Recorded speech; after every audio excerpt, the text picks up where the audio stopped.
Сайн байна уу? Юу.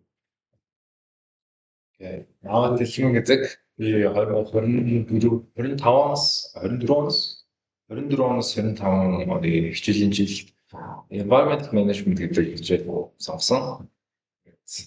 Энэ хичээл үзснээрээ давуу тал personal growth тэгээд энэ journey гэдэг хэлгээд бичлэг хийж байна. За хичээл шууд ops гэж үзэж байна.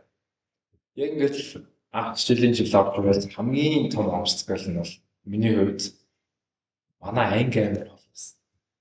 Яагаад ч бид нэр ахлах зурвал өөрийгөө байж чадахгүй. Ахлах зурвалтаа хичээл манахгүй, хичээлийн анги манах дунд сургууль яатсан. Тэгээ тийшээ ахлах гэж бүр 5 минут бол тэгээ өдөр болго хоцовч байна. Өстой гэсэн. Тэгэхээр ер нь сургуулиас болдог. Сургуулиас болдог. За, юу сурсан гэх юм бол би environmental management гэдэг хичээлийг юм анх удаа судалж байна. Бусад манай ангийнхан бол 9-10 таа үзсэн эсвэл зарим нь бүр үзчихсэн хичээлүүд аа. Тэгээд миний хувьд чод үзэхэд бол course ингээд work нь бол гайгүй. Ном өдрөнөд уншаад амархан ойлгоод амархан тэгж хэцүү топ гэдэг байдаг.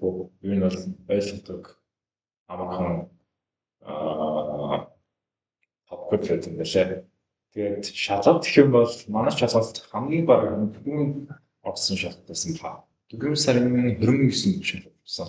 Энэ бол May June жодон гэсэн чинь April Cambridge болчихсон. Тэгээд шалгалт гэх юм бол шалгалт өрдөд зүгээр амар стресстэй байт юм байна. Тэгээд гэхдээ ер нь шалгалт нь бас байг байсан гэж бодож байна. Шалгалтаа нэг тэгээс дэш CB хөрөд тах бол A авсан л юм байна. Тэгээд ганц анхаарах юм бол paper 2 гэж юм шин. Paper 2 дээр дэлгэхэд хэцүү. Тэгээд paper 2 ер нь хийхэд бол ер нь номоо сан хэрэгтэй. Номныхоо definition-ыг уншаад, номныхоо example-уудыг уншаад, энэ бол номоотой намайг өвдүүлээд номоотой мэдж байгаа юм бол paper 2-оор гайгүй бичдэг юм лээ. Paper 2-оор гайгүй бичдэг юм лээ. За тэгээд өөр хэцүү байсан юм эсвэл өөр гой байсан юм бол ангийнхны бас манай ангийнхнаас орсон. Амар цөөхөлээ сонсон болохоор тэгээд нэг анги цөөхөлээ яриад татнасаа ирсэн. Хамгийн